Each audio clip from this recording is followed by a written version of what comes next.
Hvala ti, Mašenka.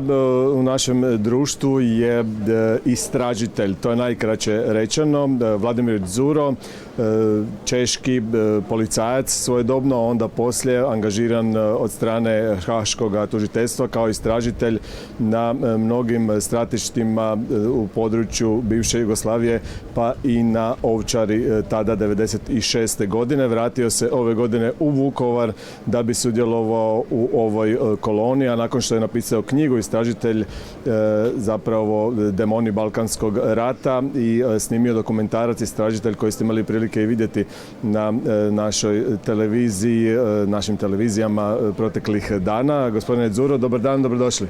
Dobar dan, hvala na pozivu i ja bih volio da mogu da na hrvatskom pričam, zaboravio sam, ako možemo da nastavimo na angleskom. Yes, of course. Welcome to our program. Hvala puno. Dobri se u hrvatskom jeziku. Trudim se, to je 17 godina ne bio sam na ovom području i zato je malo teško. Ja razumijem sve, ali samo da malo da pričam, biće bolje kako na angleskom nastavimo. Okay, then we'll continue in English. Mr. Dzuro, you told me that it's first time for you to attend this march towards a memorial site. What it looks like to you? It's very emotional, actually. When I was working here for the tribunal, there was no time for emotions. Yesterday I came from Zagreb. I flew in Zagreb from Prague and then took the car and immediately drove to Ovčara. For me it's very personal. I spent 7 weeks exhuming the mass grave. So it was dark when I came there, a lot of people and the candles and everything. And it's much more emotional for me now, after so many years. When I was working, there was no time for emotions. And also today the walk is very impressive and emotional because you see that people came on their own. It's not like that they must come here. They came on their own to sort of put the flowers to those people who were murdered here during the war. How much different do you find the city from that time when you were here in 1996 and in 2023? You know, I actually came here for the first time when we were shooting the film 3 years ago. And a quite interesting experience for me.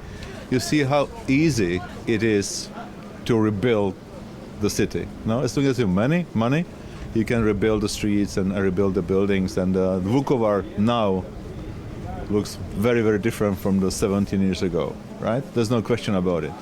What is concerning is, for me as a person, not as an investigator, as a person, when you talk to people, the war is still in their heads.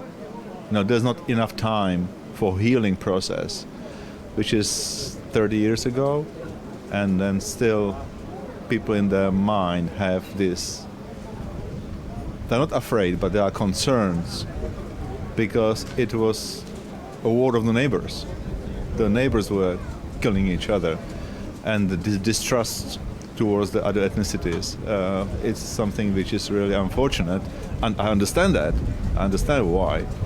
But the contrast between rebuilding the city and rebuilding the minds of the people, it's concerning.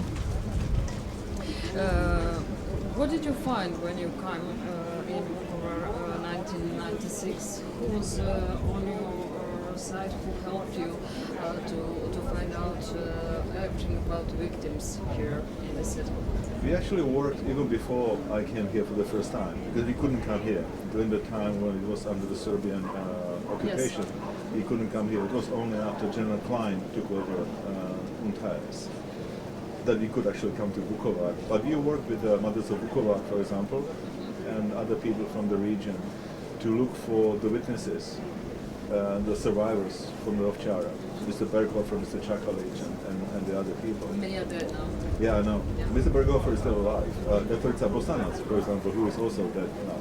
She was still alive when we shot the film, but unfortunately she died since. Yeah. So people like that, you know, help us in the investigation because they pointed us to the right direction. While we were doing the exhumation at the Ovčara, I spent, as I said, 7 weeks. We came for 3 weeks. Initially we came for 3 weeks, but then, as you called Kisha, došla, Vinkovci, Vukovar. And then so we had to extend the exhumation, extend it. So I spent 7 weeks. Ivan Grujic, for example, who was at the time responsible for the missing persons, he was a great help to us. Dr. Strinovic also helped us a lot. And Untaes, who provided security for us during the exhumation. So it was a group of people, different countries. The Polish Special Forces, who were part of the UNTAES, also helped us. But from the local, from the Croatian side of the program, all these NGOs that developed themselves after the war, they were great assistants to us because they knew where the people were living. Yep. You know, the witnesses for us were crucial. You can't prosecute anybody without witnesses. Yes. Well, what to say about silence among Serbian people who lived here in Vukovar when you came here? It's very concerning. Not only then, but even now. You know, my personal, it's not a guilt actually, but I feel really sorry for that. As a human being again, not as an investigator. You know, we found 200 bodies in the grave at Ovčara, but there's 265 people missing. So there's approximately 65 people more somewhere, and we never found the grave. We never found the grave. So they were exhumed by the Serbs and moved away, or the grave may be somewhere there. But it was impossible for us to find it. And I feel personally, it's not a responsibility because it's not my responsibility anymore, but I feel sorry that we could not bring those dead people to the families to put them in the graves.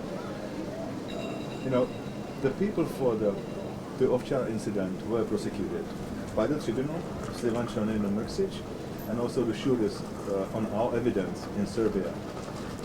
As far as I know, none of them provided information where the grave might be. And they knew because they were burying the people there. Yeah, we know that.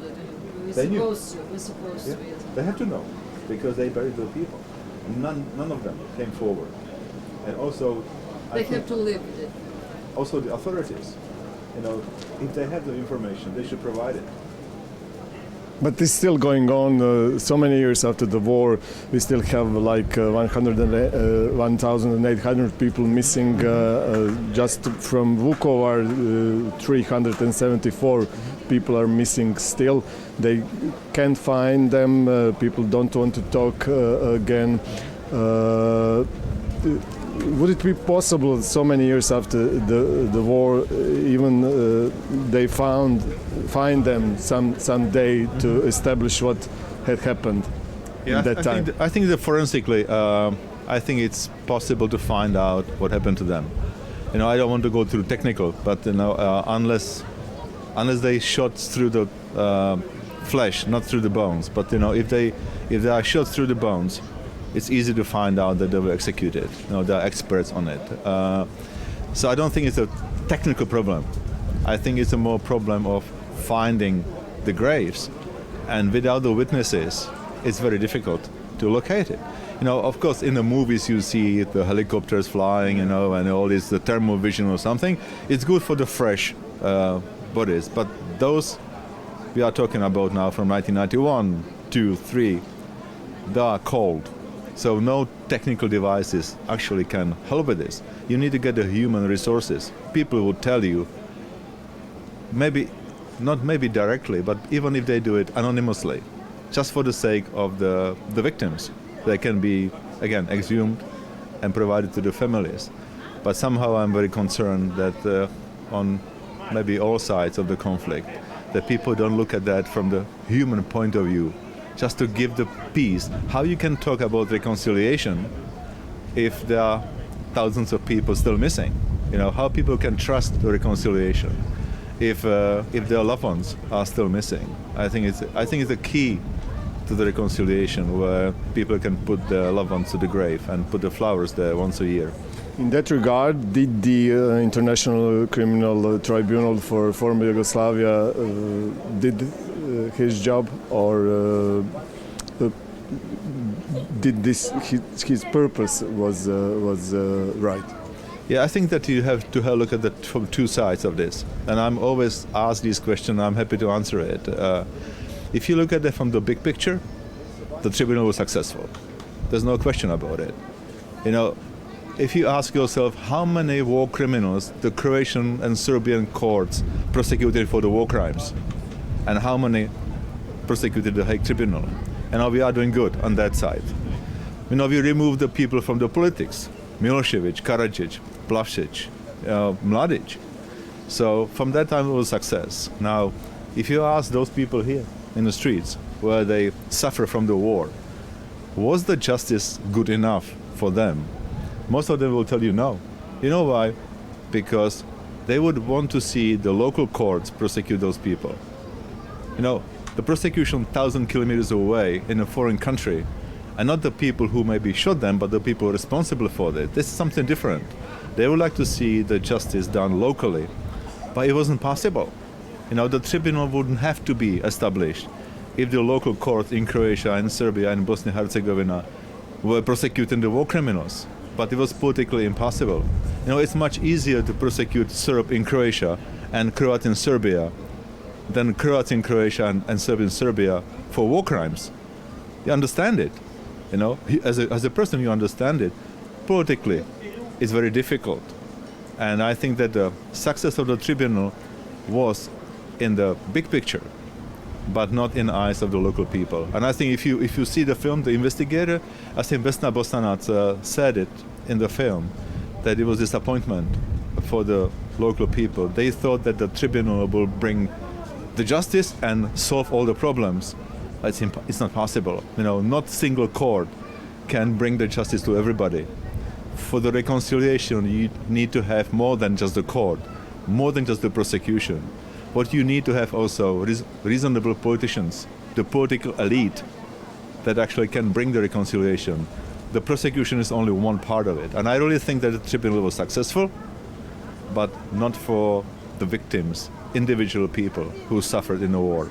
From the position of the investigator, how did it look like to you in the beginning? Because you managed to arrest practically the first war crime defendant after the Second World War. I mean of the former mayor of the city, Slavko Dogmanovic. How did you manage to do this? You know, it was I think we don't have a time for this, you know, how complex cooperation it was. I recommend that people read the book, maybe you'll see the film. But many things in the investigation happened by accident. You know, I was talking to a colleague of mine who worked on the team that investigated crimes of Croats on Serbs. And they could go to Serbia. And then she met Dogmanovic. And Dogmanovic wanted to cooperate with the tribunal on the crimes committed by Croats on the Serbs. And so we have a coffee in cafeteria at the tribunal. And she told me, I met these people and Dogmanovic. And she didn't know that Dogmanovic was indicted because it was sealed indictment. I asked her, her name, I wouldn't say her name, because she got a family in Serbia. I said, can I get this telephone number and address for him? And she said, yes, of course, no problem. So she gave me the details. And I went to my colleague, Glenn Williamson, was an American lawyer. And I said, we can actually come with a sting operation. We can persuade him that we are the investigators investigating crimes by Croats on the Serbs, and try to get him to Eastern Slavonia, which was then under UN control and our jurisdiction, and arrest him. I said, well, let's try. So we went to see the prosecutor at the time. It was Louise Arbour from Canada, and we explained her what we will try to do. And we were lucky because when we did the exhumation here, the Ovčara, Arbour was on her way to become the prosecutor, and she visited the grave. So for her, it was not a grave. It was for the first time when she saw 200 dead bodies in a grave. It became personal for her because she saw it.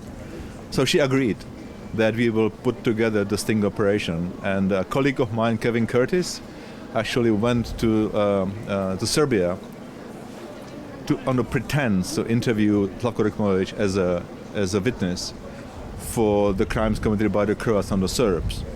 And eventually Dekmanovic agreed to come to Vukovar, not for the testimony, but to talk to Klein about selling his house in Trpinja. And on that basis, he actually came across the bridge and entered the vehicles that Klein sent to him. But the VIP escort wasn't the typical VIP escort, it was the Polish Special Forces.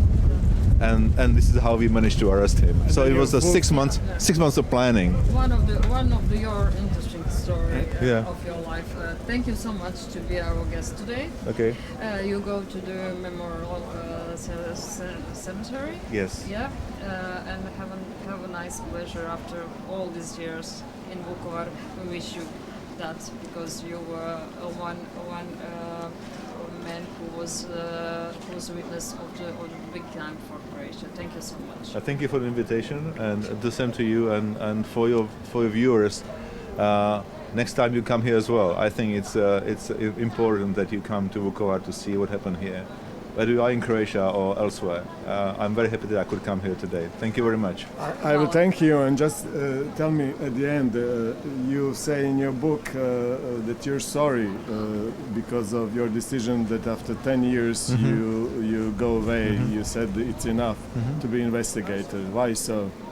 You know, You think you could do more for the victims, for the crimes to be punished? probably at the time I thought it was the right time for me to go. 10 years was good enough. When I look at retroactively at that, I went from, I have to go a little bit to my history. I was working as a homicide detective in Prague, then in Interpol as organized crime investigator, and then I spent 10 years in ICTY. It was all blood crime. And then I left this and went to the UN, and I became the chief of the internal oversight. It's a white-collar crime. And I realized that my heart is more with the blood crime investigation than with the administrative sort of white-collar crime investigation. And then I realized that I probably should have stayed and I should have continued my career as a homicide detective or the war crime investigator. But I made a decision at the time. I don't regret it per se, but I thought I would be better off if I stayed on this. Thank you very much. Enjoying your retirement. Thank you very much. I appreciate your invitation. Thank you. Bye-bye. Evo, čuli smo zanimljivo svjedočenje, imat ćemo još jednog zanimljivog gosta za nekoliko trenutaka, budite i dalje uz N1, dakle budite i dalje uz naš poseban program ovdje iz Vukovara. Vraćamo se uskoro.